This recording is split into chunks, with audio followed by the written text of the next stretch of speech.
inyong lahat.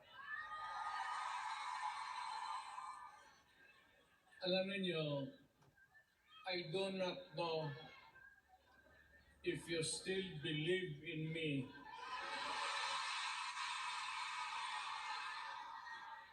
Pero nakatingin ako sa inyo, ano kung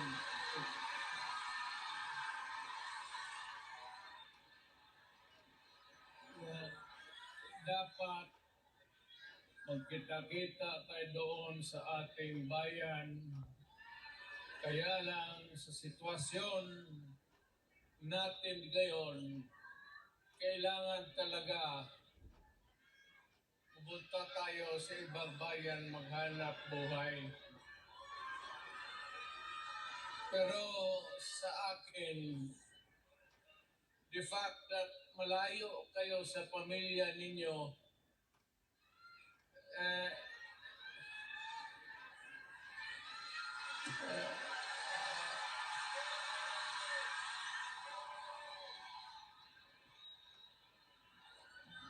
dama ko yung lungkot at alam ko yan. Kasi ganoon rin ako noon. Almost 3 years sa labas ako nagtatrabaho. Well, nag-training para pag sa connection ko sa pagka-abogado. Kaya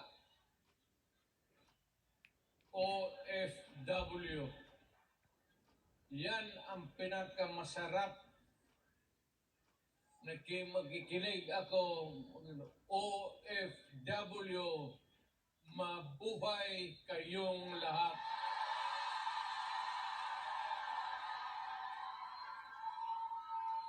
At ang mundo dapat magpasalamat na merong mga Pilipino na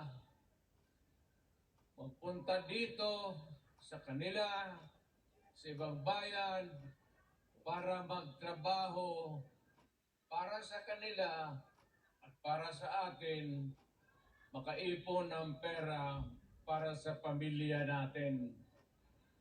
Kasi, well, you know, it could take about 7 to 10 years bago mawala itong sitwasyon natin na ganito. But in the meantime, that we are not really ready economically to provide opportunities na trabaho para sa lahat, then I said, napipilitan tayo dito maghanap ng trabaho para sa ating mga pamilya. Kaya ako ngayon dito, this is not the first time that I have kaharap ko kayo. Tanggapin na lang natin kung ano ang nasa palad natin at magdasal tayo na yung pagod ninyo ngayon dito ang makinabang ang mga pamilya ninyo at ang mga anak ninyo. Mabuhay kayong OFW. Kaya yung lahat ng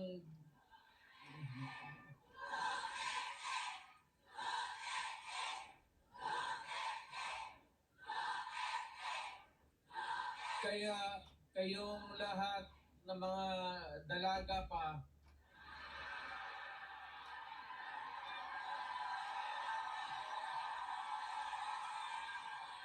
ilan ba kayo? Matagal pa naman ako dito, 1 buwan pa. Pakasalan ko kayong lahat. para lumigaya kayo at magkaroon ako ng maraming pera.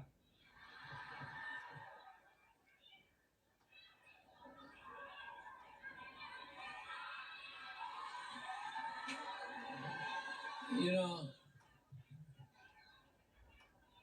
hindi lang ito sabihin ninyo, hindi ako nagbubula ha. Yung mga taga rito na tumanda na, nung nakilala yung pamilya mo, yung matanda na, yung may karanasan sa Davao noon, alam ninyo yan na ang sitwasyon namin pareho sa inyo.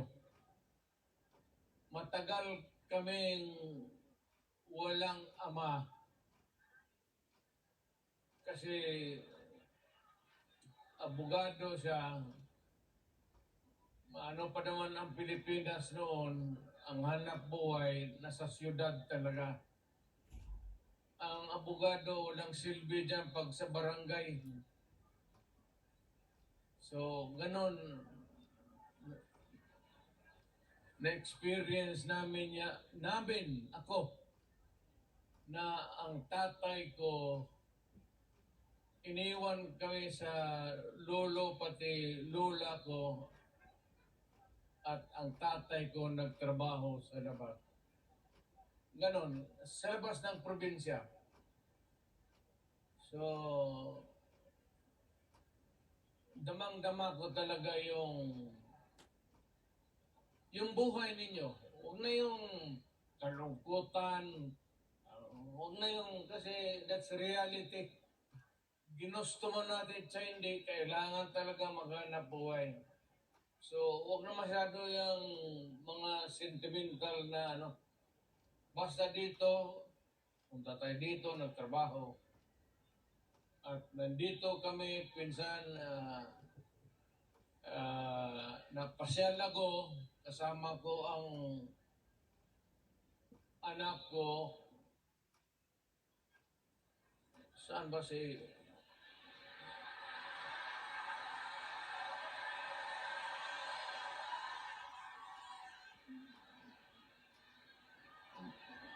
May anak pa ako dito sa labas, sa inyo.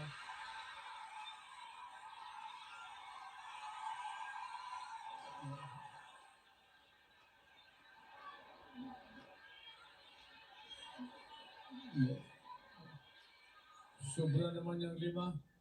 Pagkalam ko 2.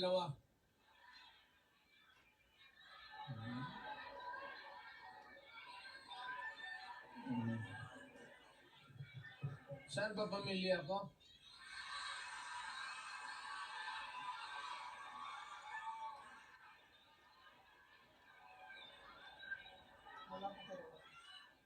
Wala pa si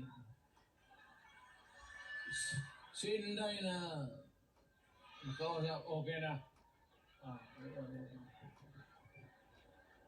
Importante dyan si Inday kasi Inday yung politiko eh. So, mabutit naman. So, anong pag-usapan natin? May pera kayo ibigay? Kasi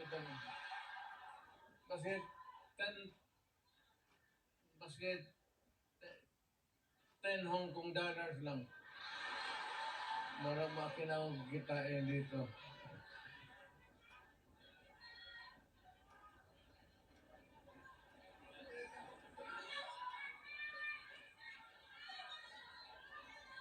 Sunod punta ko dito,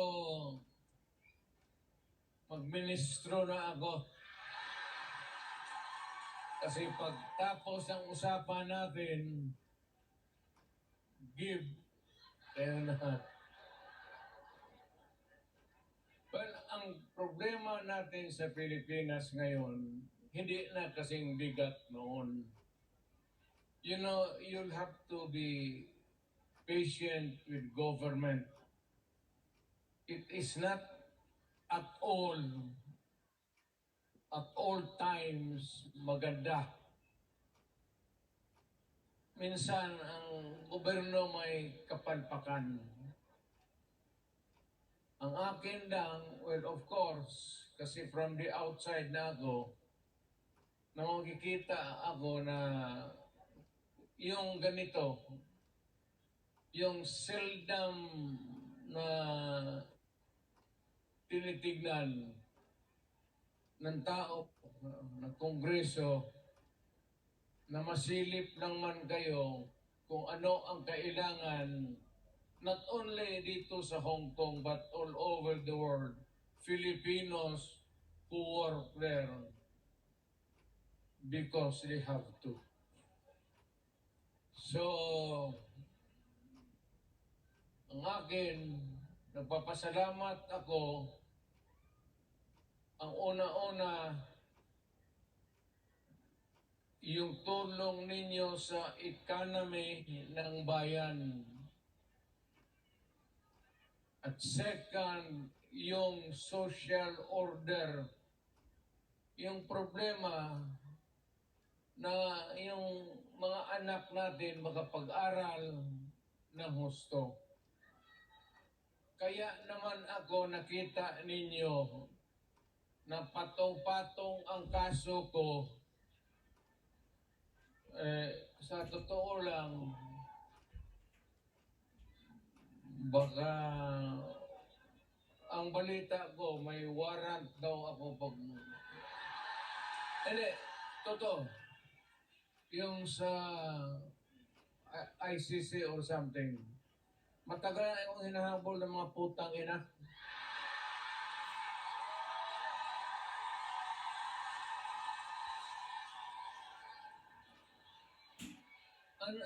Ano man ang kasalanan ko, na ginawa ko man ang lahat sa panahon ko para may konting katahimikan at mapayapa ang buhay ng Pilipino. Ang problema nito, ewan ko kung ang tingin ng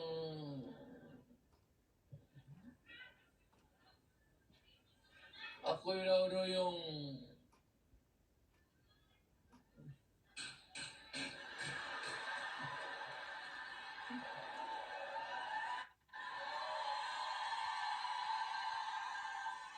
o ganito na lang. Ito ganito na lang. O sa ito. Assuming na totoo. Totoo talaga yung naririnig ninyo. Bakit ko ginawa yan? Para sa sarili ko? Para sa pamilya ko? Para sa inyo at ang inyong mga anak sa ating bayan. Kaya ako man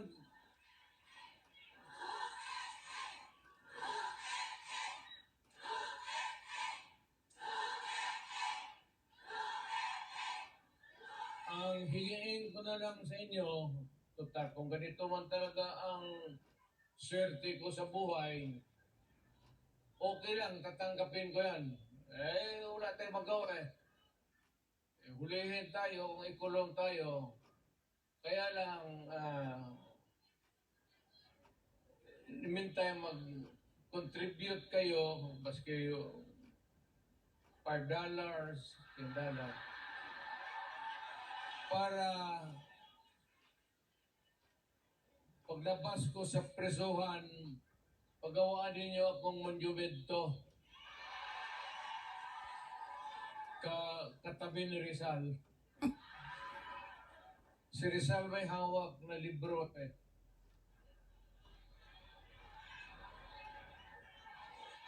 Akin ang...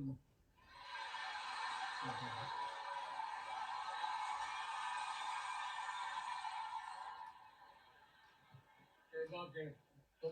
Tumahimik ba ang bayan natin kung Pilipinos hold up dito, hold up. Wala nang ginawa ulit. Tayo mga ayaw ng gulo, napipilitan tayo to confront evil because nandyan sa harap natin. Sino ba naman gustong pumatay? Putang inang yan.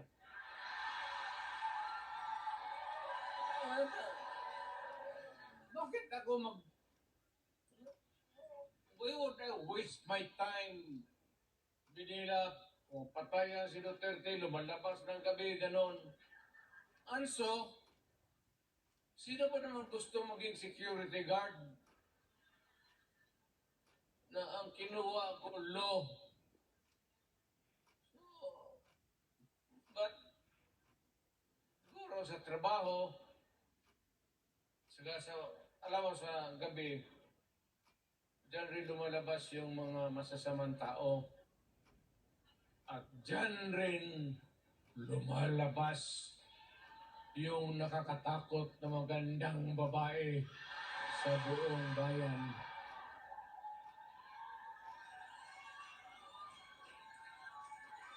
Sino ba nakita ninyo maganda sa araw? Kita?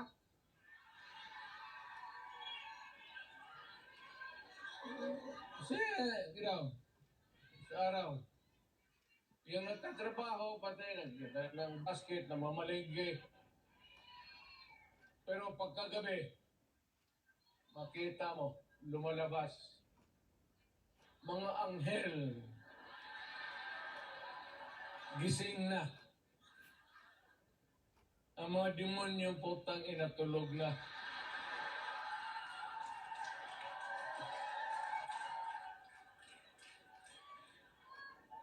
Hindi, ano na tayo, seriously now. No, our country is not yet that well off. I'm very sorry na nakikita tayo dito at kayong napunta dito sa loob kasi sa labas, mga Pilipino rin naghihintay doon. So,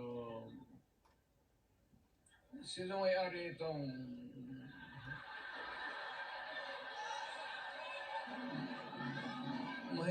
mahinang klase? Siguro contribute lang tayo. Buwan natin third floor. For exclusive use.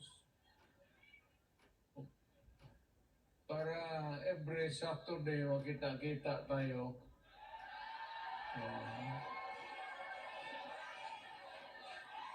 Yun na.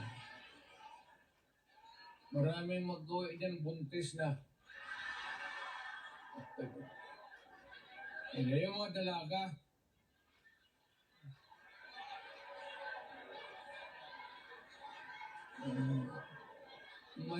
Mahirap kaya walang ano.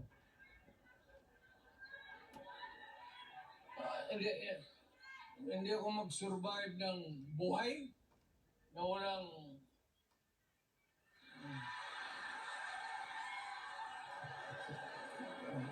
dito pa. Hindi ba asawa ko?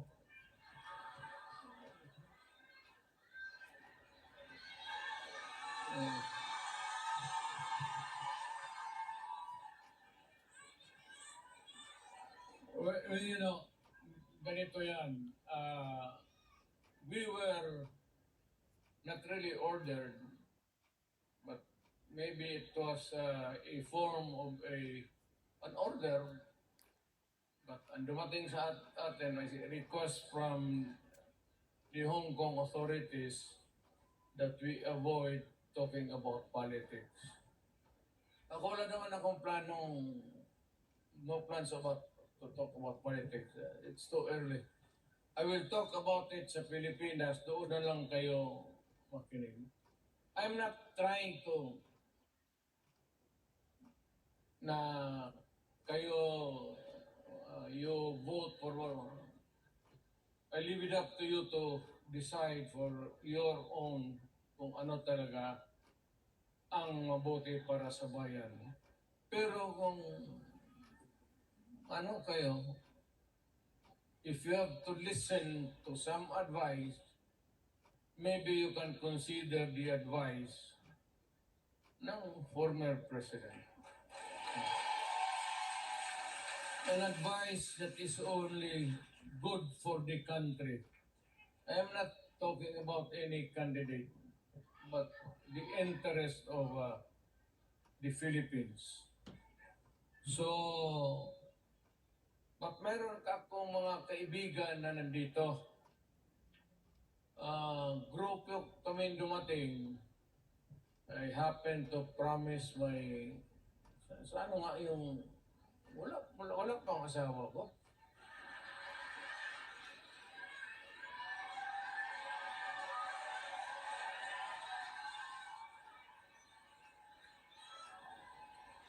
Wala eh.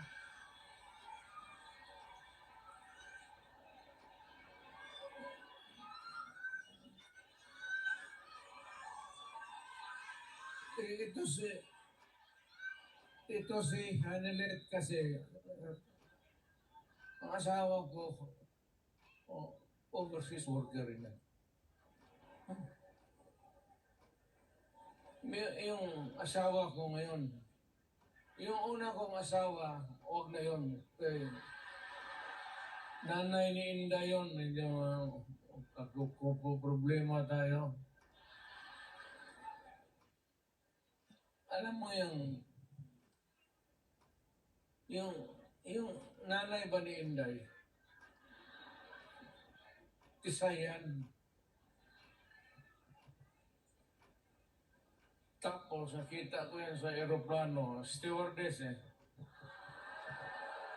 So, ano ko, hinanap ko kung saan yung bahay.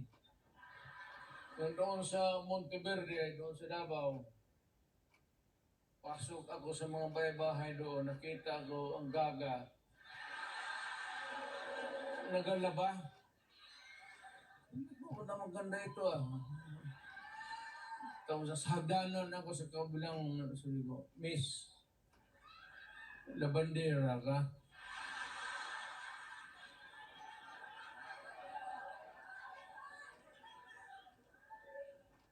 Ewan ko kung sino taga-Davao dito.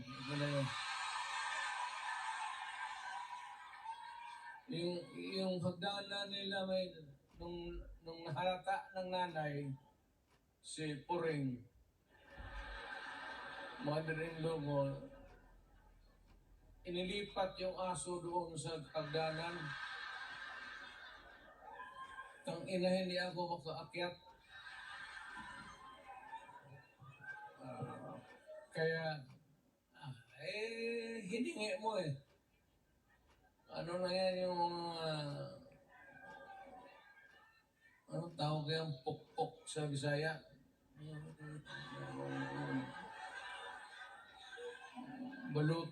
Balutin mo ng karne, tapon mo doon. Dalawang araw, ang aso nila kakakakaka. Dalawang araw na ako na.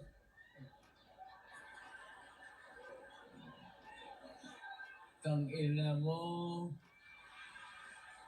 Nung namatay, kasi yung nanay ni Elizabeth may pusto sa bangkiruhan. Mga damit. Kaya, yun. Ito naman si Elizabeth. Hamaba ng istorya. Pero basta tinanan ko. Dinala ko sa Digos. Kasi nung na high school ako, nag-abot ako ng Digos. 7 years ako sa high school eh. May graduate school na doon. Umabot talaga ako ng Digos, putang ina. Doon ako nag-graduate. Sa bagay, sa totoo lang ha, hindi ako nagyayabang. Nothing to be proud of. Nothing to... Alam ba ninyo, ang presidente ninyo, 7 years high school. Oh, makan! taga Davao, alam mo, kung ka alam. Ano, tignan mo, sinong mahusay sa lahat? Kasi nag-aral ako ng matagal sa high school talaga. Tinapos ko ng 7 years para ma-master ko yung buhay.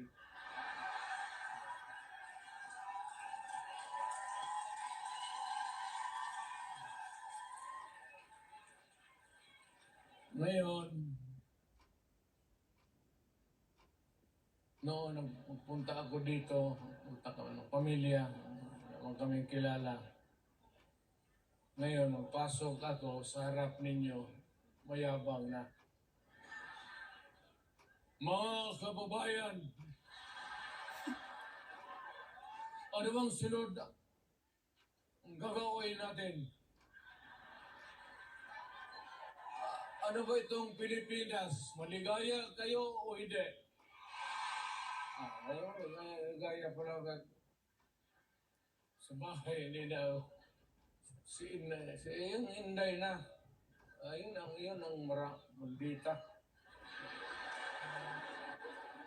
Di ba sinabi ko sa inyo, sino yung mga matatanda dito na?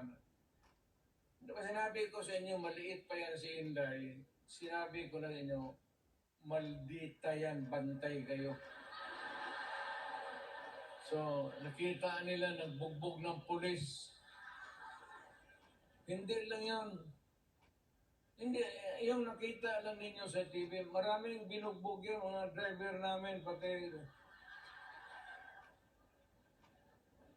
buang talaga si Inday. Pero kung yun ang masunod sa inyo, magsunod sa akin pagka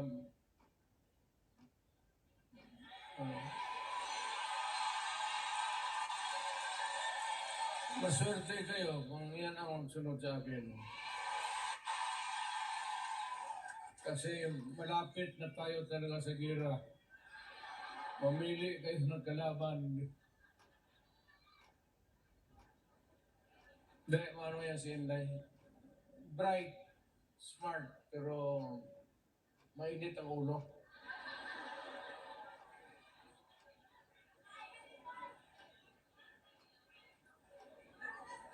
Hindi na ako magtagal kasi ang pinunta namin dito magpakilala naman. Sabihin ko lang yung mga pangalan, tandaan lang ninyo. Si attorney, the lawyer, Jimmy Bundok.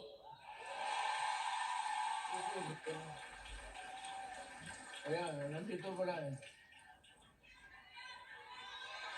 Then we have General Philippine Constabulary ito, PBC. General Ronald Bato de la Rosa. Hinuli ng pulis. Pulis yun, nila. Tapos ang sunod, patron ito. Yung iba may mga medalya pa. Si Christopher. Saint Christopher. Senador para.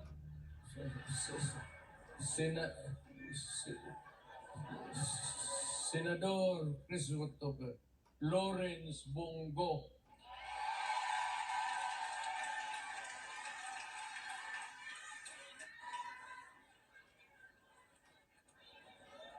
Ito yung si Bongo, noon po the longest time nakikita ninyo mayor ako, ito yung aide ko.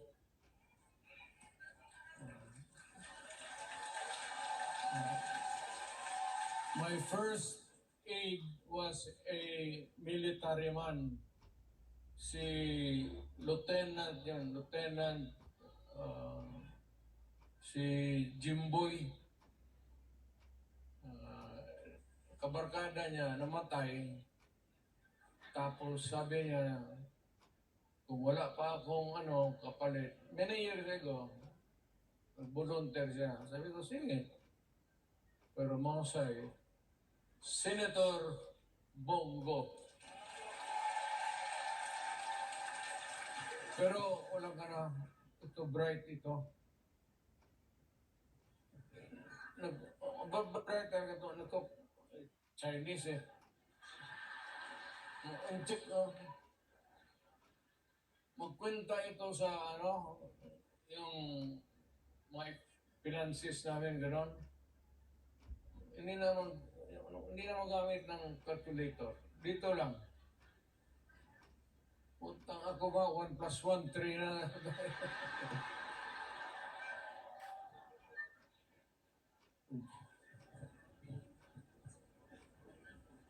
Tapos may isa to, may ari ang mga ilunggol, right? Damo, si Attorney J.B. Inlo, Western Visayas. Or actually, ang Western Visayas, walang representation sa kanila. Wala talaga.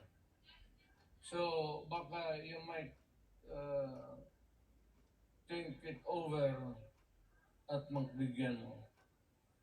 Then we have Attorney Raul Lambino. Pangasinan kasi, no? Ilocano to. Sino Ilocano dito? Okay naman.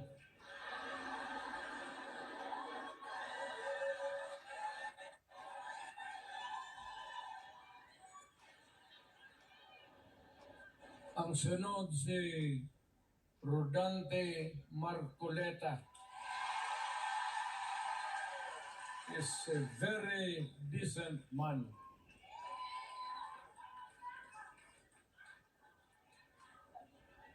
Sinong iglesia dito?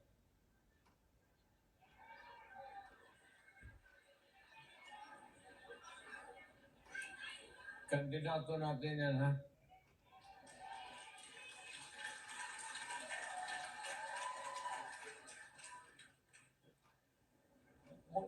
Mula si Pastor.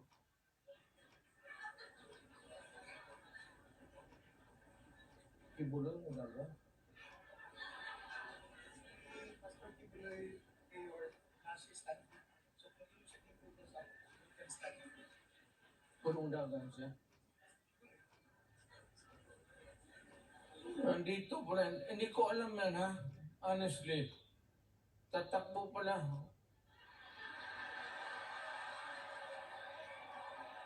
Baka naglakad ito kasi hanggang ngayon wala pa. Di ba siya yung kaharap ninyo palagi? Pastor Apollo Kibuloy.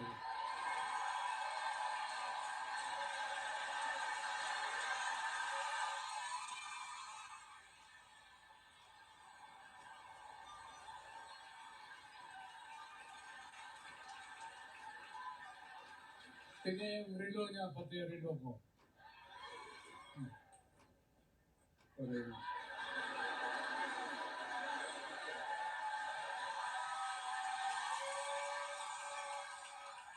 At least si Pastor, pag humawak siya si dibdib niya, kaharap kayo, yung pag-ibig niya yan para sa lahat.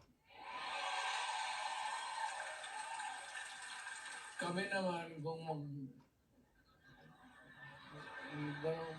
maglugod, tapos nakatingin ng magandang babae,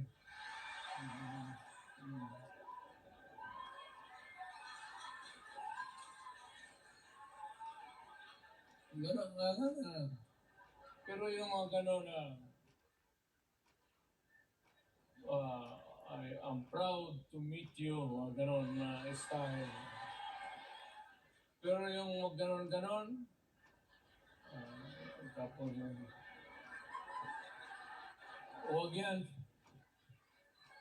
Huwag ganyan. Ang sunod si Attorney Vic Rodriguez. Ito, mahusay ito. Mahusay talaga to.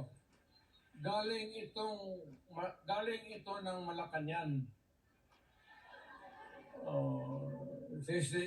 Sana ito maging chief of staff, pero ayaw ko. I will not elaborate. Ayaw kong magsira ng tao.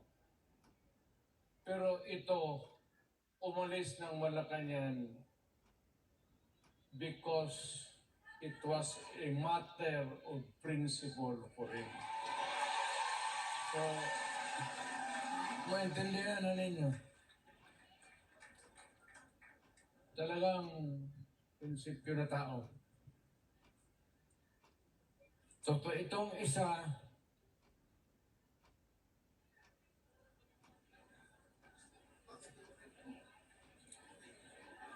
gusto magdagdag ito ng babae sa buhay niya.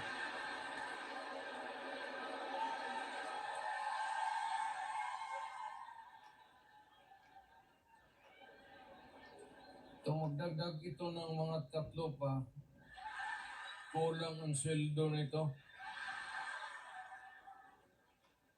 Si Epe sa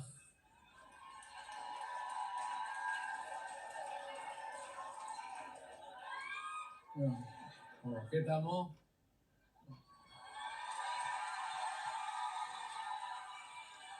Basta yung magganyan-ganyan.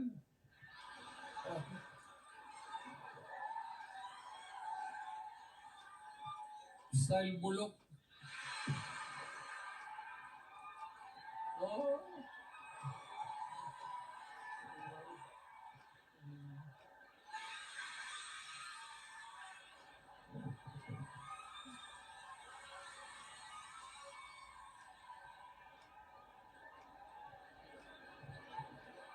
Totoo.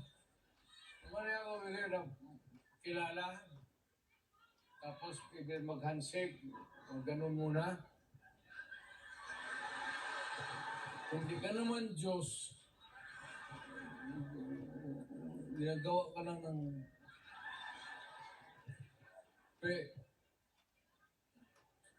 ibahin mo.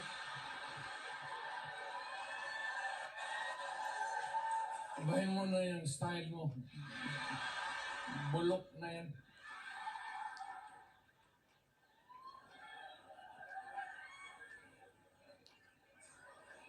Tapos may idagdag kami, kung sakali lang. Total makatulong ito. Ibig sabihin, kung sumubra kami sa numero, but taga Davao kasi ito. At hindi naman namin mapigilan kung tumakbo. Nandito, hindi ko naman hiyain. So, isasali ko na lang rin baka, doktor ito. Pero ang balita ko,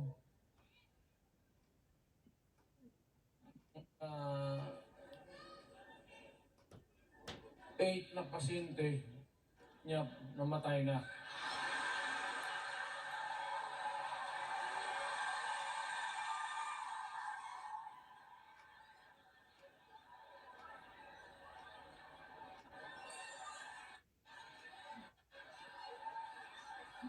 Either mali yung medisina binigay niya o pinatay niya kasi ayaw magbayad. Dr. Mata.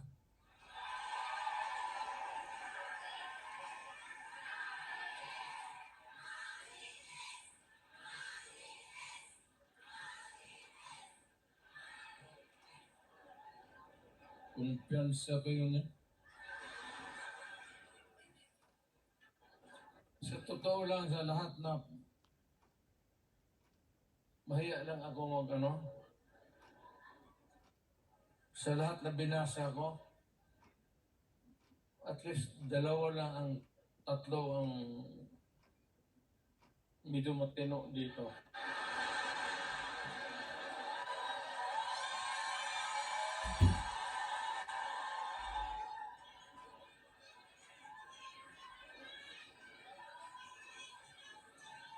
Ang hindi ko talaga masiguro itong si Bongo.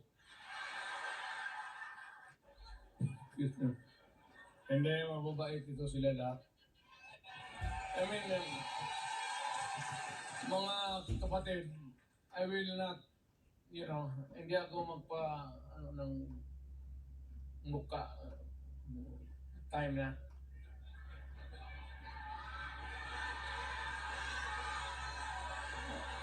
Ah, ikaw yung manager dito? Yung mag-protocol mayor, nasi Robin Padilla sa Diliman. Ah, 20 minutes pa, 20 minutes pa, 20 minutes. hmm.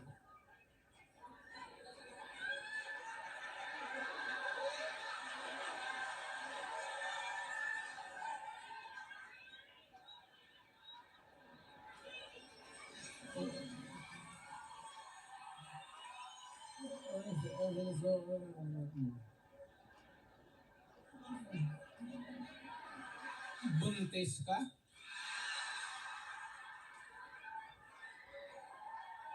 Imposible naman. Surat mo ulit.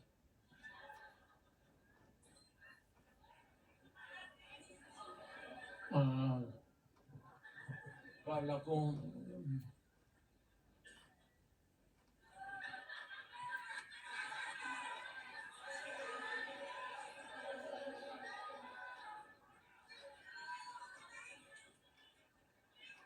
kaya ganitong babae. Kaya ka litsi-litsi yung buhay ko. Maski nung presidente, dahil sa babae. Ah, kasi parang maraming bisita dyan sa Malacanang noon. Tapos may makita ako babae na maganda. Unahin mo yon. Bakit magreklamo mo? Yeah. Pinabuntisan ako ng gwardiya mo sa... Tangina. Dito tayo sa party list. Si Harold Duterte. Alam mo, I have not... Hindi ko na nakilala itong... Nandito ba? Hindi ko talaga nakilala ito. Oo.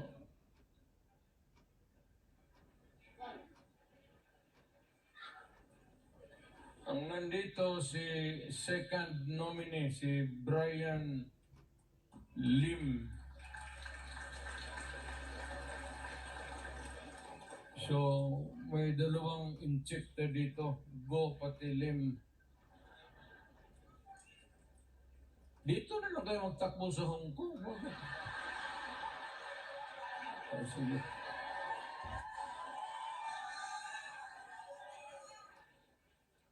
Then pangatlo si Johnny Toleran.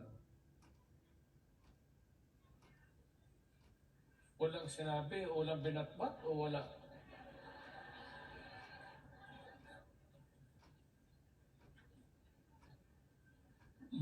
Bakit? Wala siyang pamasahe? Takbo-takbo ganyan. Takbo-takbo tapos walang pera.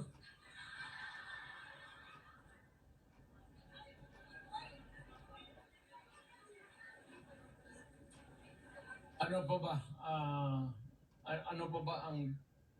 Seriously now, ano pa ba ang dapat ninyong malaman? Well, one is that we're trying really to improve the governance of the country to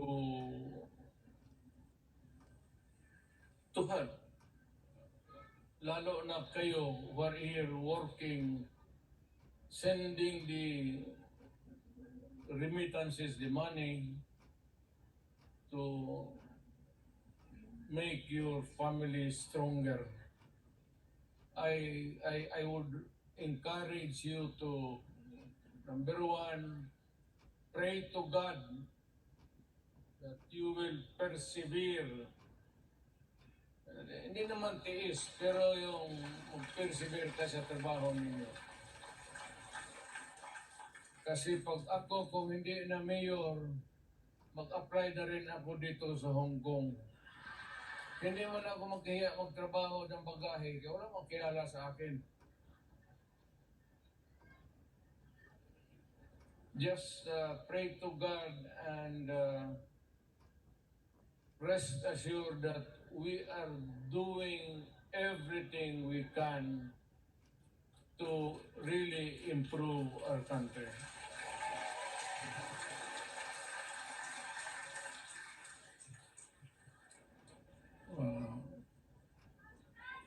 Well, anyway, kung hindi ko kayo maano, mayang gabi sa may plaza ba dito? Mag-upo lang ako doon, isa-isa lang. Hindi sabay kasi, hindi kaya. Istorya tayo ng problema natin sa buhay.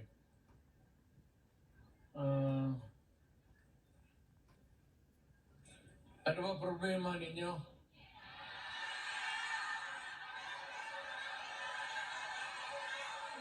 Anong problema ninyo?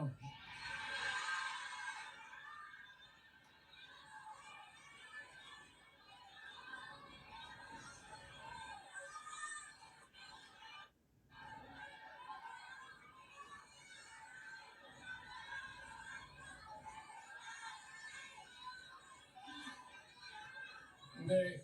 Kayong, hindi ako nagbibiro ha, hindi ako nagpapatawa. Kayong may mga asawa, keep your faith in the marriage. Huwag kayong magbitaw dyan sa temptation, ano. Walang, you're here to help your family and do it. Do not waste it in some other things na activities that would destroy the family and destroy you. Ang akin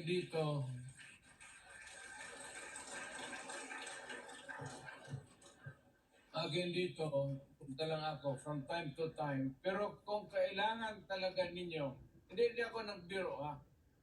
Kung kailangan talaga ninyo, if you want something brought to the attention of the authorities here in Hong Kong, whatever it is, problem, makausap natin, I am willing to do it. Malapit lang naman, it's 1 hour 30. Hong Kong and Davao City are equidistant. 1 hour 30 minutes lang rin ang so I can come.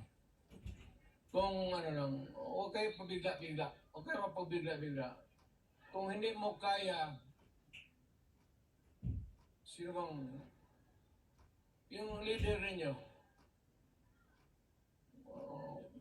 Kung hindi ninyo kaya, paski anong klase yung problema, kung hindi na ninyo kaya, tawagan ninyo ako. Kung may problema ka sa asawa ninyo, iwan, putulin natin yung utin ng butang ng nandun.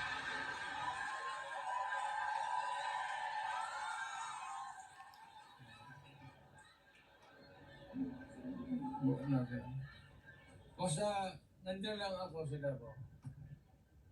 Matagal ako nagserbisyo. I started as a prosecutor. I was doing trial work in court. Then vice mayor for the longest time. Alam ko ang basta alam ko. Okay na to.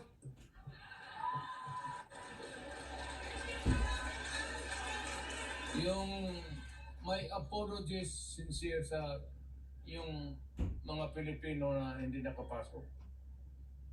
Kindly extend to them my wala tayong magawa. Hindi talaga magkasya eh.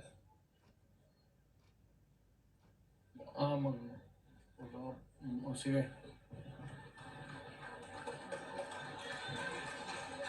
Ano ako magdilig?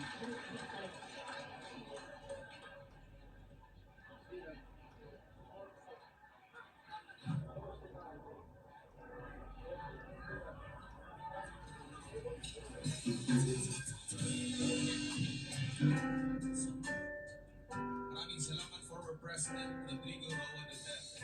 Tayo sa ating picture taking with the President.